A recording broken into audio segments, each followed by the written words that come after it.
Can you imagine anything more devastating than your own sister dumping her 3-month-old baby on your doorstep? Then just vanishing? And then, a decade later, having your own parents, the very people who told you she's your burden now, sue you for custody alongside that same sister, claiming you kept them apart? What they didn't know was I had a secret weapon, a sealed folder that made the judge's eyes widen and made him ask, do they even know what you have? My name is Natalie, and I'm 34 years old. This isn't just my story, it's the story of how I fought for the daughter of my heart. And it all began on a cold, rainy Tuesday night, 10 years ago, when my perfect little life was completely upended. Before Lily came into my life, everything was on track. I was a pediatric nurse at Memorial Hospital, just promoted to head nurse, and in a 2-year relationship with Mark, an architect. We were talking about moving in together. Life felt like a well-planned timeline. That night, I had just gotten home from a 12-hour shift, kicked off my shoes, and settled on the couch with a glass of wine and takeout. The doorbell rang around 9:30. I almost ignored it, thinking it was a mistake, but it rang again more insistently. When I finally opened the door, my world tilted on its axis. A car seat sat on my welcome mat, shielded from the rain by a thin blanket. When I pulled it back, there was a tiny baby girl, maybe 3 months old, with rosy cheeks and wisps of dark hair, just like my sister, Amanda. Tucked into the side of the car seat was a folded note, in handwriting I instantly recognized. Her name is Lily. I cannot do this. Take care of her. I am sorry. That was it. 7 words that shattered my entire existence. I looked up and down the street. Nothing. Amanda was gone. I called her cell phone, straight to voicemail. I brought Lily inside, my hands shaking as I carefully carried the car seat. She was sleeping peacefully, completely unaware that her mother had just abandoned her. My first desperate call was to my parents. Their response still makes my stomach churn. We told her not to have that baby, my mother said, her voice cold and flat. She made her choice, and now she's running away from it. Typical Amanda. But what should I do? I pleaded, panic rising. I can't just keep a baby. I don't know anything about caring for an infant. She is your burden now, my father said, his voice firm, leaving no room for argument. We are done cleaning up after Amanda. We are too old for this. She left her with me, not you. I argued, my voice cracking. She's your granddaughter. And we never asked to be grandparents, my mother retorted. Especially not to the child of whatever random man Amanda hooked up with. They hung up shortly after, refusing to come over or offer any help. I sat on my couch, staring at the sleeping baby, completely overwhelmed. Lily woke up soon after, her tiny face scrunching into a hungry cry that sent me into a full-blown panic. I had nothing for a baby. No formula, no diapers. I called Mark, hoping he could bring some supplies. His reaction was almost as shocking as my parents. A baby? Your sister just dumped her kid on you? That's insane, Natalie. You need to call social services. I can't just call social services in the middle of the night. I snapped. She's my niece. Can you please just go to the 24-hour store and get some formula and diapers? This isn't our problem, he said firmly. This is exactly the kind of drama your sister always creates. Don't get pulled into it. I hung up, realizing I was entirely on my own. I carefully placed Lily back in her car seat and drove to the nearest 24-hour supermarket. I wandered the baby aisles in my scrubs, frantically Googling what kind of formula to buy for a 3-month-old. What size diapers? A kind, elderly woman working the night shift helped me, her eyes full of concern as I explained I was suddenly caring for my niece. That first night was a blur of crying, formula temperature checks, and diaper changes. I called in to work the next morning to request emergency family leave, something I'd never done in 5 years. My supervisor, knowing my reliable work history, granted me 2 weeks without question. I filed a police report, but the officers weren't particularly concerned. There's no crime in a mother leaving her child with a family member, they explained. Amanda isn't missing. She chose to leave. They took my information, but warned me not to expect much. I also called a family lawyer who explained I'd need to file for temporary guardianship, a process that would take time and money. Those first days were a fog of conflicting emotions. I was furious at Amanda for putting me in this position, for abandoning her child, for disappearing without a proper explanation. But every time I looked at Lily, with her tiny fingers and trusting eyes, my anger melted into fierce, protective love. She was innocent in all this, completely dependent. That first night, I made a makeshift crib from a drawer lined with soft blankets and slept on the couch beside her, waking every few hours. As I fed her in the quiet darkness, watching her tiny face relax in contentment, I whispered a promise I would keep for the next decade. I don't know what happened with your mom, but I'm here now. I will figure this out. You are safe with me. Within 2 weeks, it was clear Amanda wasn't coming back. I had to make serious changes. My 1-bedroom apartment was too small, so I found a 2-bedroom closer to the hospital, stretching my budget to the breaking point. The moving costs, baby furniture, and reduced work hours hit my savings hard. But I was determined to create stability for Lily. Becoming an instant mother was nothing like I imagined. No time to prepare. No books. I learned through pure necessity, often calling my pediatric nurse colleagues for advice. My nursing background helped with the medical aspects, but nothing prepared me for the emotional and logistical challenges of suddenly parenting alone. Work became a complicated balancing act. I reduced my hours to 30 a week, switched to day shifts, and arranged childcare with a wonderful woman named Gloria, who ran a small daycare. The career advancement I'd been working toward was put on indefinite hold. My supervisor was understanding, but made it clear my track to management would be delayed. The legal process of temporary guardianship was extensive and expensive. I spent hours filling out paperwork, meeting evaluators, attending hearings. Without Amanda present, everything took twice as long. I was fingerprinted, my home inspected, my entire life scrutinized. While all this was happening, my relationship with Mark deteriorated rapidly. His initial reluctance turned into resentment. I didn't sign up to date a single mom, he said during one of our increasingly frequent arguments. We had plans, Natalie. Travel, buying a house, building our careers. How does any of that happen now? Life happens, I told him. Plans change. What was I supposed to do? Put her in foster care. Maybe that would have been better for everyone, he muttered. That was the end. I packed up his few things and told him not to contact me again. Losing him hurt, but nowhere near as much as his suggestion that I should have abandoned Lily. His true character had revealed itself. My parents made rare appearances that first year, always brief, always critical. My mother would come over, look around with thinly veiled disapproval, comment on how tired I looked. She'd hold Lily awkwardly, as if she might break, never offering to change a diaper or give a bottle. You're letting her cry too much, she'd say, but I suppose you don't know any better. My father rarely engaged with Lily at all, keeping his distance. Has anyone heard from Amanda? He would ask, his voice tight with anger. If I had, you'd be the first to know, I'd reply, knowing it was a lie. My parents had made their position clear that night. They had written off both their daughters and their granddaughter in one phone call. Thankfully, I found support elsewhere. My co-workers organized a baby shower, gifting me essentials and hand-me-downs. My neighbor, Mrs. Santiago, became a surrogate grandmother, offering to watch Lily, teaching me her secret technique for soothing colicky babies. Around month 3, I hired a private investigator with money I couldn't really spare. He tracked down information. Amanda had traveled to California, worked at a restaurant in San Diego for a few weeks, then the trail went cold. It was both a relief and a heartbreak to know she was alive, but choosing to stay away. Despite the chaos, Lily thrived. She rolled over, sat up, crawled, and spoke her first word, Nana. Each milestone was celebrated, photos and videos stored for a future, where she might want to know about her early life. I created a memory box with these mementos and Amanda's note. Lily's first birthday was nothing like the elaborate parties my friends threw for their children. We couldn't afford a fancy celebration, but I invited the small circle of people who had supported us. Mrs. Santiago made a beautiful cake. My friends from work brought balloons, and Lily smashed frosting all over her face while everyone cheered. My parents declined, claiming a prior commitment. As I tucked Lily into bed that night, now in a proper crib, her own room, I realized something profound. Despite all the hardship, stress, and sacrifice, I could no longer imagine my life without her. This child, who had arrived as a responsibility, had become the center of my world. I wasn't just caring for her out of obligation anymore. I loved her fiercely, completely, as if she had been mine from the beginning. Happy birthday, sweet girl, I whispered, kissing her forehead. We made it through our first year together. Here's to many more.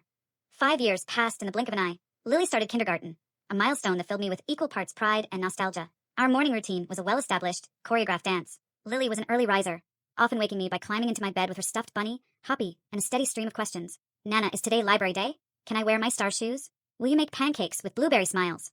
I had transitioned to a school nurse position, which came with family-friendly hours and holidays off, a crucial change that allowed me to be more present for her. My career ambitions had shifted dramatically, from climbing the hospital hierarchy to finding stability and balance for our little family of 2. Our apartment had become a true home, walls covered with Lily's artwork and photographs documenting our journey. Her personality had blossomed into something remarkable, a combination of curiosity, resilience, and creativity that amazed me daily. She loved building elaborate worlds with blocks, creating stories about the characters she invented, and asking questions that sometimes left me searching for appropriate answers. We had our special traditions: Friday movie nights with homemade popcorn and pillow forts, Sunday mornings at the local park.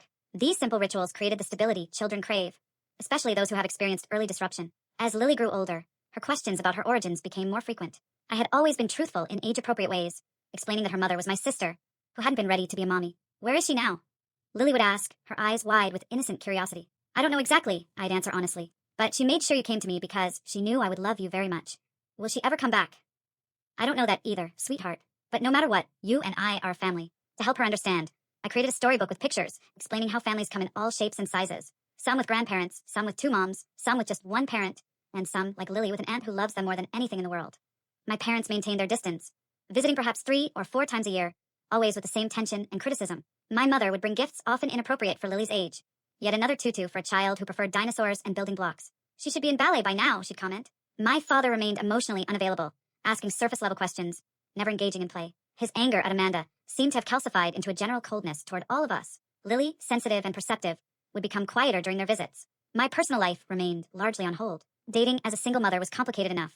Dating as someone in my unique situation seemed nearly impossible. I chose to focus on Lily. Our support network continued to grow. I joined a single parents group, finding solidarity. Lily formed close bonds with the children of my friends, creating a chosen family that celebrated holidays and milestones with us. Financial stability remained a constant struggle. I took on a second job doing telehealth nursing consultations 2 evenings a week after Lily was asleep, building a college fund for her future. It meant less sleep, but the growing savings account gave me peace of mind. After years of careful saving, we took our first real vacation when Lily was 6.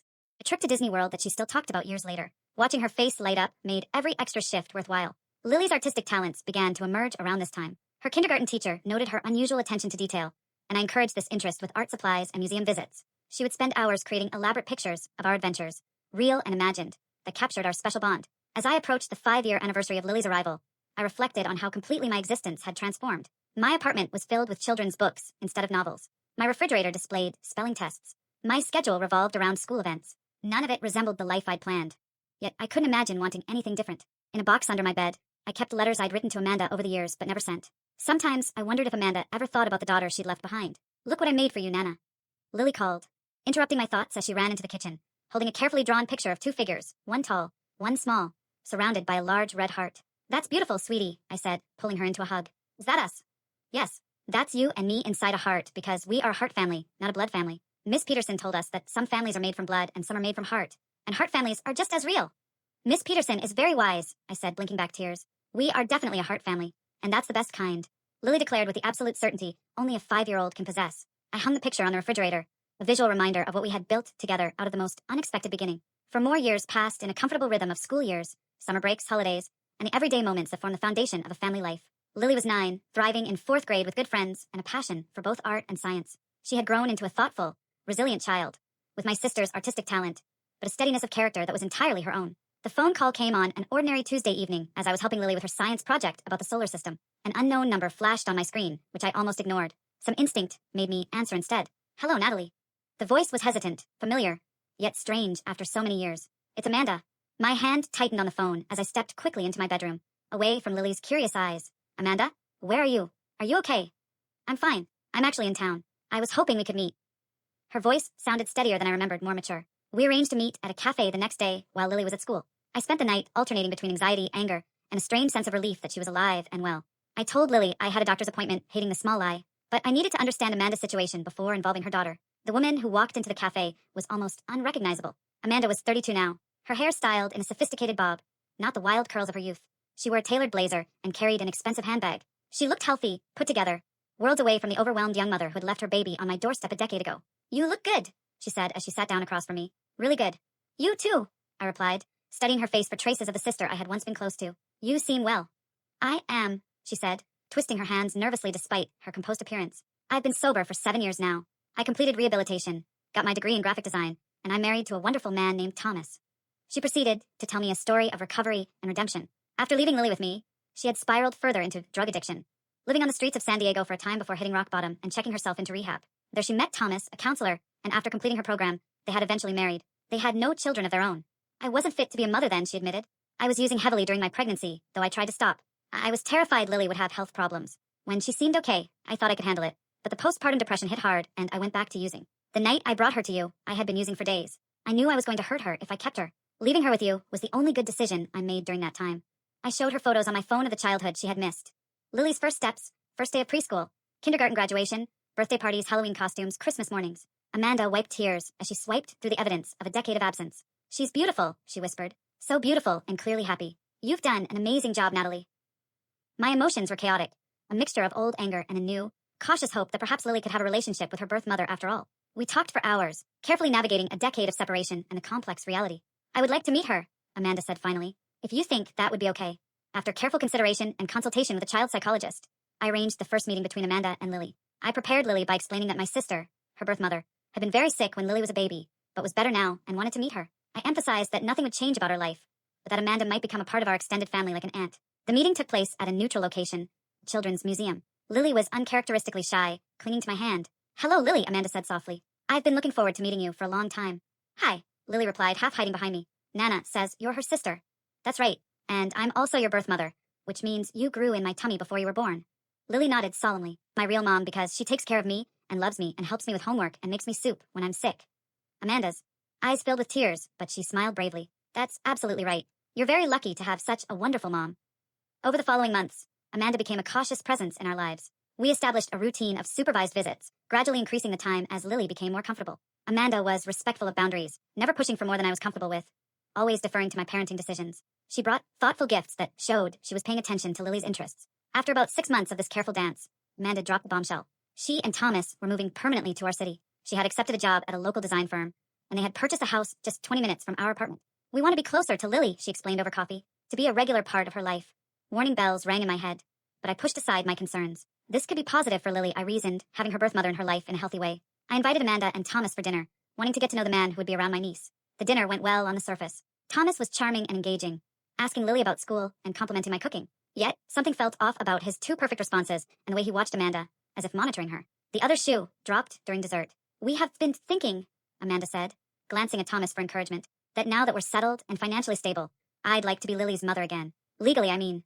My fork clattered against my plate. What exactly are you saying?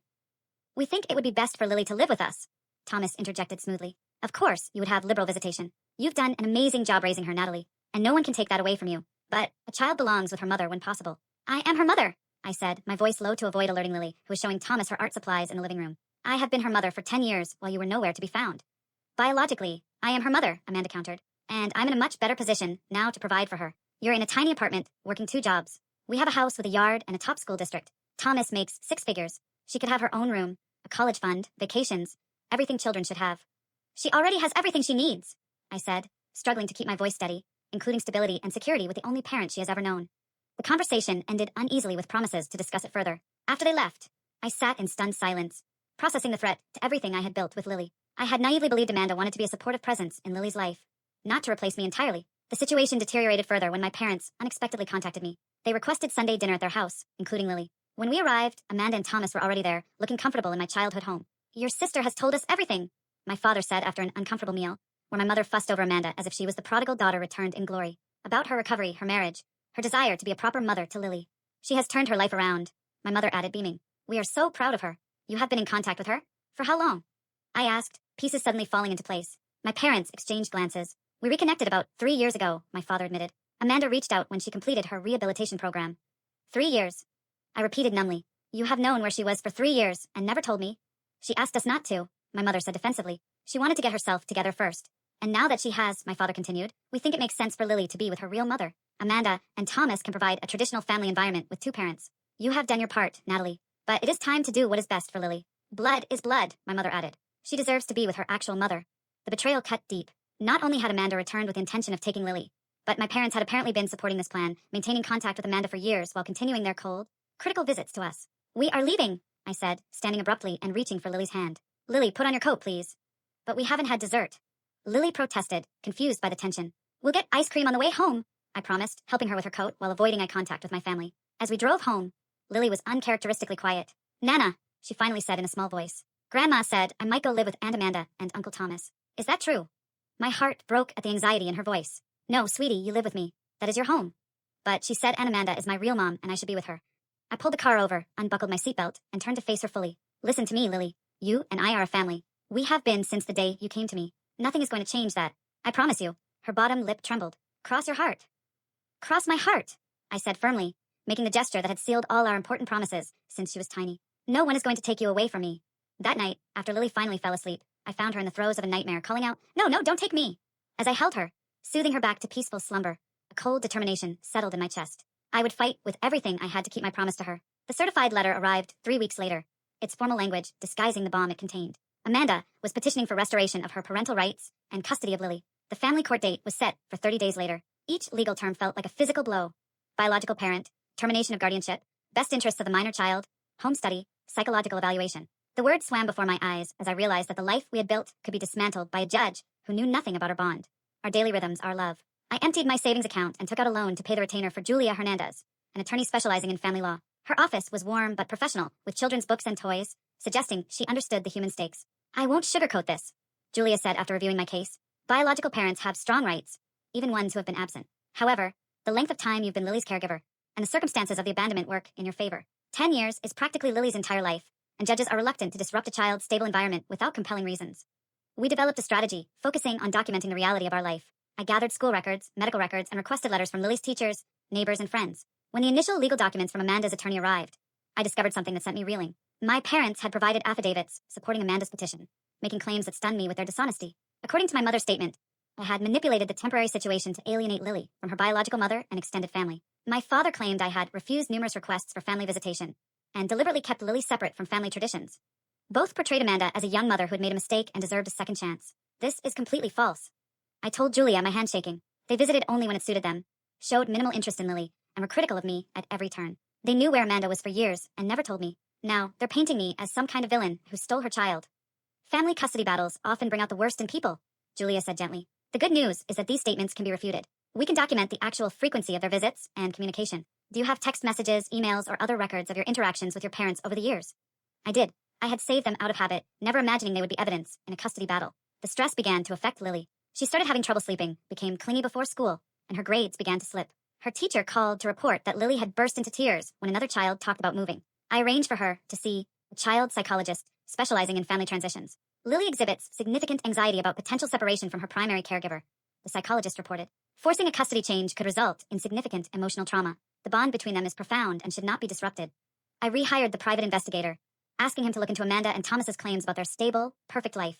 His initial findings were concerning. While Amanda appeared to have maintained sobriety, Thomas had a history that hadn't been disclosed, including a domestic violence charge that had been dismissed under unclear circumstances. The discovery process was grueling. Amanda's attorney requested extensive documentation of my finances, work history, and even my dating life, attempting to paint me as too busy, too poor, or too distracted to properly care for Lily. Each demand felt like an invasion, forcing me to justify the life we had built together to strangers. Explaining the court case to Lily was one of the hardest conversations of my life.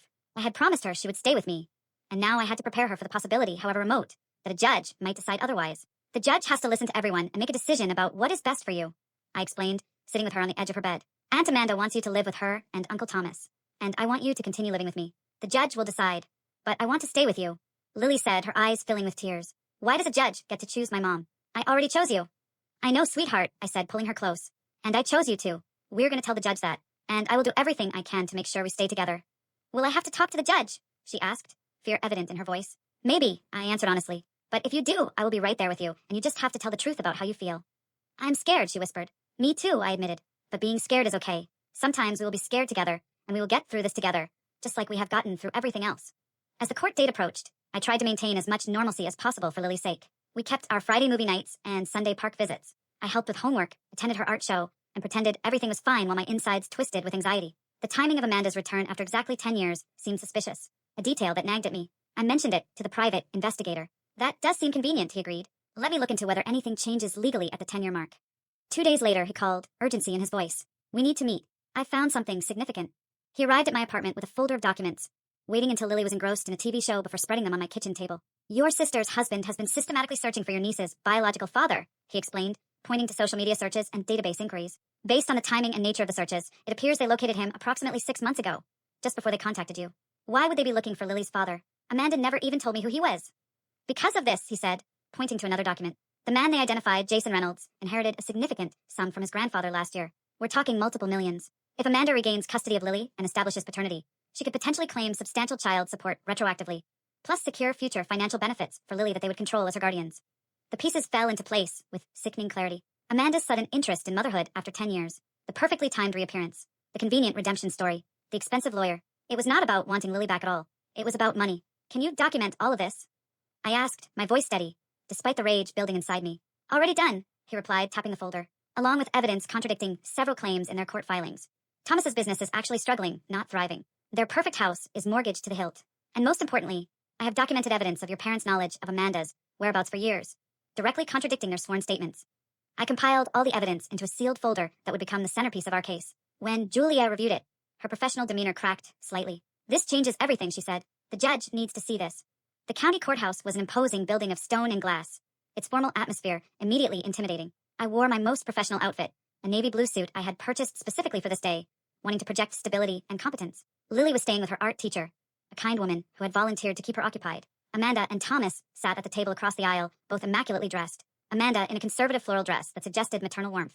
Thomas in a tailored suit that spoke of financial success. My parents sat directly behind them, my mother clutching her purse nervously, my father staring straight ahead with his jaw set in the expression I had known since childhood meant his mind was made up.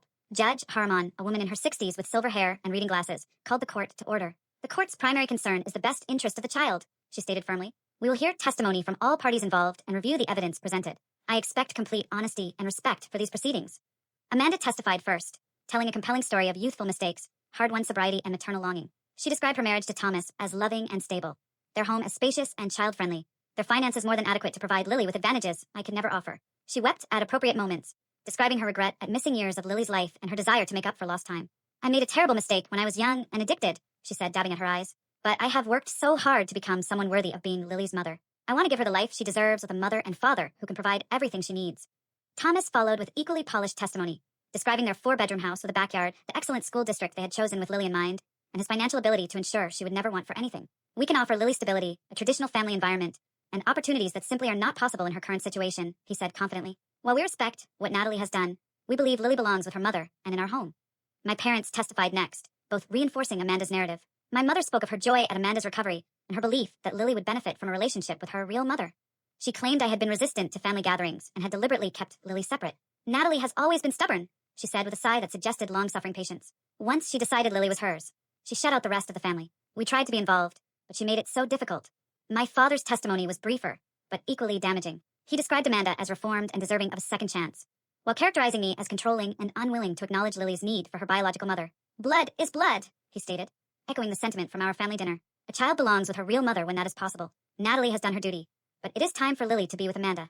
Their testimonies felt like physical blows. Each false statement, each twisted truth, another wound from the people who should have supported me. I clutched my hands in my lap, focusing on maintaining my composure for Lily's sake. Amanda's attorney then questioned me aggressively about my finances, my work schedule, and my personal life, attempting to portray me as barely managing and unable to provide the advantages Amanda and Thomas could offer. Is it not true that you work 2 jobs to make ends meet? He asked. I work as a school nurse full-time and do telehealth consultations some evenings after Lily is asleep to build her college fund. I corrected. And you live in a 2-bedroom apartment rather than a house. Yes, in a neighborhood Lily knows well, close to her school and friends. Have you maintained any serious relationship since becoming Lily's guardian? My primary focus has been providing stability for Lily rather than dating. The questioning continued in this vein, designed to make my loving, stable home seem inadequate compared to the materially advantaged one Amanda was offering. I answered truthfully, but felt the implied judgment in each question, the suggestion that love and consistency were somehow less important than square footage and vacation plans. When my turn to present evidence came, the energy in the courtroom shifted. Lily's current and former teachers testified about her academic progress, social development, and the strong, secure attachment she clearly had to me. In my 20 years of teaching, I have rarely seen a parent as involved and attentive as Natalie, her current teacher stated firmly. Lily is thriving under her care. She is confident, kind to other children, and academically motivated. These are all signs of a child who feels secure and loved. The school counselor provided professional testimony about the potential psychological impact of removing Lily. Lily identifies Natalie as her mother in every meaningful sense of the word, she explained. Forcing a change in her primary caregiver at this stage could result in significant emotional trauma. The bond between them is profound and should not be disrupted without compelling reason. Finally, it was my turn to testify. I spoke from the heart about the 10 years of mothering Lily, from those first terrifying days of learning to care for an infant, to watching her grow into the amazing 10-year-old she now was. I described our daily routines, our traditions, our support network. I explained how I had always kept the door open for Amanda, saving mementos and speaking of her in positive terms. I have loved Lily as my own from the moment she came into my life, I concluded, my voice steady despite the emotion. Not because she is my biological child, but because she is my child in every way that matters. I have been there for every fever, every nightmare, every school project, every scraped knee, and every triumph. I am not perfect, and I cannot offer her the material advantages that Amanda and Thomas claim they can. But I can offer her the security of knowing she is loved unconditionally by the parent who chose to be there every single day of her life. Then came the moment we had prepared for. Julia presented the sealed folder of evidence to the judge. As Judge Harmon reviewed the contents, her expression changed from professional neutrality to visible concern. She looked up sharply, first at Amanda and Thomas, then at my parents. Counsel approached the bench, she said. After a brief, intense discussion with the attorneys, she turned to Amanda. Miss Morgan, are you aware of the contents of this folder? Amanda shook her head, looking confused. No, Your Honor. It contains evidence directly contradicting several key claims in your petition, the judge continued, including documentation that your husband has been actively searching for Lily's biological father, who recently came into a substantial inheritance. A murmur ran through the courtroom. Amanda's face paled as she turned to look at Thomas, whose expression had hardened. Furthermore, the judge continued, there is evidence that Mr. and Mrs. Parker, she nodded toward my parents, have been in regular contact with you for approximately 3 years, directly contradicting their sworn testimony that they were unaware of your whereabouts until recently. My father shifted uncomfortably. My mother stared at her hands. Finally, there are social media posts and private messages suggesting financial motives for this custody petition rather than the concern for Lily's well-being that has been presented to this court. The judge turned her gaze directly to my parents. Mr. and Mrs. Parker, did you knowingly provide false testimony to this court regarding your knowledge of your daughter Amanda's whereabouts? My father cleared his throat. We were trying to protect her privacy during her recovery, Your Honor. That is not what I asked. Judge Harmon said sharply. Did you knowingly make false statements under oath? We may have misremembered some details, my mother offered weakly. Perjury is a serious offense, the judge reminded them before turning to Amanda. Miss Morgan, were you aware that your husband was searching for Lily's biological father for potential financial gain? Amanda's composure cracked. Thomas handled the legal aspects. He said it would strengthen our case to have the biological father's information. And did he mention the inheritance? The judge pressed. Not specifically, Amanda said, but her avoiding my gaze suggested otherwise. Thomas leaned forward. Your Honor, if I may explain. Mr. Richards, Judge Harmon advised. I suggest you confer with your attorney before speaking further. The evidence suggests potential legal issues beyond the scope of this custody hearing. The courtroom atmosphere had transformed completely. What had begun as Amanda's carefully orchestrated performance had unraveled into exposed lies and questionable motives. Judge Harmon called a brief recess, leaving both parties to sit in tense silence. When court resumed, the judge's expression was grave. Having reviewed the evidence and testimony presented today, I find several disturbing elements in the petitioner's case. What appears on the surface to be a mother seeking to reunite with her child seems upon closer examination, to be motivated at least in part by financial considerations related to the biological father's recent inheritance. She continued, addressing Amanda directly. Miss Morgan, while I believe you may have genuine feelings for your daughter, the timing and circumstances of your petition raise significant concerns about your motivations and judgment. The evidence suggests you have misrepresented several key facts to this court. Turning to me, her expression softened slightly. Miss Parker, the evidence clearly shows you have provided a loving, stable home for Lily throughout her life. The testimony of educational professionals and the documentation of your consistent care are compelling evidence of your commitment to her well-being. With a final look at her notes, Judge Harriman delivered her ruling. It is the finding of this court that the best interests of the minor child, Lily Morgan, are served by maintaining her current living situation with her aunt and legal guardian, Natalie Parker. The petition for change of custody is denied. The relief that flooded through me was so intense, I nearly collapsed in my chair. Julia squeezed my hand in silent congratulation as the judge continued. Miss Morgan will be granted limited, supervised visitation, to be arranged through family services, with potential for expanded visitation in the future, if deemed appropriate. Mr. and Mrs. Parker, she added, looking sternly at my parents, the court takes note of your apparent willingness to provide misleading testimony in this case. You are admonished that such behavior undermines the legal process designed to protect children like your granddaughter. As the formal proceedings concluded, I sat quietly, processing the outcome. We had won. Lily would stay with me, where she belonged. The nightmare was over. Amanda approached me as I gathered my things, her eyes red from crying. I never wanted to hurt her, she said softly. Or you. It just got complicated. It didn't have to be, I replied, too emotionally drained for anger. You could have just been honest from the beginning about wanting to know her.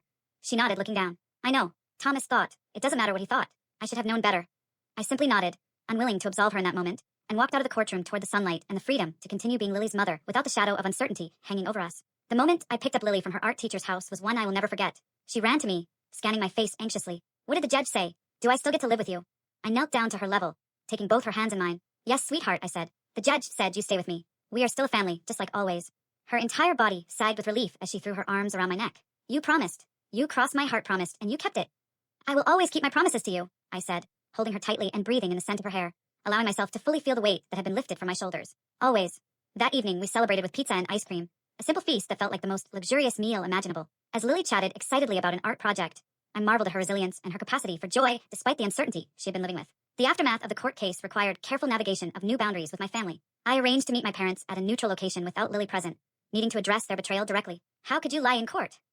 I asked them, not bothering with pleasantries. How could you support taking Lily away from the only home she has ever known? We thought we were doing the right thing, my father said defensively. Amanda is her mother, and I am her mother too, I said firmly. In every way that counts. You chose Amanda over both of us, and you lied to do it. I cannot trust you around Lily. Now that is ridiculous, my mother protested. We are her grandparents.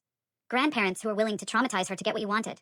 I countered. If you want to be part of Lily's life going forward, there will be new rules. Supervised visits only, no undermining my parenting. No private conversations with Amanda about Lily, and absolutely no more lies. They balked at the restrictions, but I remained firm. The judge's ruling had given me the confidence to set the boundaries that should have been in place years ago. My parents eventually agreed, though with poor grace, to the new arrangement. Lily continued her sessions with the therapist, processing her complicated feelings about the court case, her birth mother, and the grandparents who had betrayed her trust. Through play therapy and art therapy, she began to express the anxiety and confusion that had been building for months. Sometimes I feel like I have two moms, but also no mom, she confided during one session. Amanda is my birth mom, but she didn't want me. You want me. But Amanda says you're not my real mom. It's confusing. Family can be complicated, the therapist acknowledged. But what matters most is who loves you and takes care of you every day. That's Nana. Lily said without hesitation. She is my real mom because she chose me and stayed with me. Those words became a healing mantra for both of us. We began creating new traditions with the people who had stood by us through the ordeal. Our chosen family of friends, neighbors, and colleagues who had testified to our bond and supported us through the legal battle. The supervised visitation with Amanda began cautiously. Thomas stopped attending after the first few sessions, his interest in Lily apparently diminishing once the financial motivation was removed. Amanda, however, continued to show up, gradually establishing a relationship with Lily that was more appropriate to their actual connection. She became something of an aunt figure, interested and caring, but not attempting to replace me as Lily's primary parent. With the custody issue resolved, I was able to focus on professional advancement again. I applied for and received a promotion to health services coordinator for the school district, a position that came with better pay and continued family-friendly hours. The additional income allowed us to move to a slightly larger apartment with a small yard where Lily could plant the garden she had always wanted. Several months after the court case, Amanda asked to meet with me privately, over coffee at the same cafe where we had reconnected a year earlier. She finally offered the apology I hadn't realized I was waiting for. I was wrong, she said simply. Not just about the custody case, but about everything. You are a better mother to Lily than I could ever have been, even if I had been healthy from the beginning. You have something special, something real. I thought biology trumped everything. But watching you together these past months has shown me what true parenting looks like. Thank you for saying that, I replied, surprised at how much her acknowledgement meant to me. I want you to know I have ended things with Thomas, she continued. After everything came out in court about his motives, I couldn't trust him anymore. I'm focusing on my sobriety and my career, and on building a healthy relationship with Lily as her birth mother, not trying to replace you. This shift in Amanda's perspective allowed us to gradually establish a more cooperative relationship for Lily's benefit. We would never be the close sisters we had been in childhood, but we found a workable peace as two women who cared about the same child in different ways. Lily continued to thrive as she grew, her natural resilience helping her integrate the complicated reality of her family situation into a coherent narrative. She developed an interest in psychology, perhaps influenced by her own therapy experience, and began talking about maybe becoming a counselor someday to help other kids with confusing families. On the evening of Lily's 11th birthday, after a small party with her closest friends, she presented me with a homemade card that brought tears to my eyes. Inside, she had written, "To my mom who chose me every day for 11 years. Biology makes relatives, but love makes families. Thank you for being my real mom." Looking back on our journey from that rainy night when a 3-month-old baby appeared on my doorstep to the confident 11-year-old standing before me, I realized that the unexpected detour my life had taken had led me to exactly where I was meant to be. I had not planned to become a mother at 24, certainly not to my sister's abandoned child, but that unplanned beginning had given me the greatest gift of my life. The definition of family I had grown up with, the one my parents still clung to based on blood and obligation, had been replaced by a richer understanding. Family was not just who you were born to, but who you chose to love, and who chose to love you back, day after day, through challenges and joys alike. As Lily and I sat on our small balcony that evening, watching the sunset and talking about her dreams for the coming year, I felt a sense of peace that had been missing during the turmoil of the custody battle. We had weathered the storm together and emerged stronger, our bond tested and proven unbreakable. "Nana," Lily said thoughtfully, "do you ever wonder what would have happened if Mom hadn't left me with you that night?" "Sometimes," I admitted, "but then I think about all we would have missed, and I am grateful things happened exactly as they did." She nodded, leaning her head against my shoulder. "Me too. What has your experience been with heart families, those relationships that extend beyond just blood? Have you ever had someone in your life who became family through love and choice rather than biology? Tell me your stories in the comments below."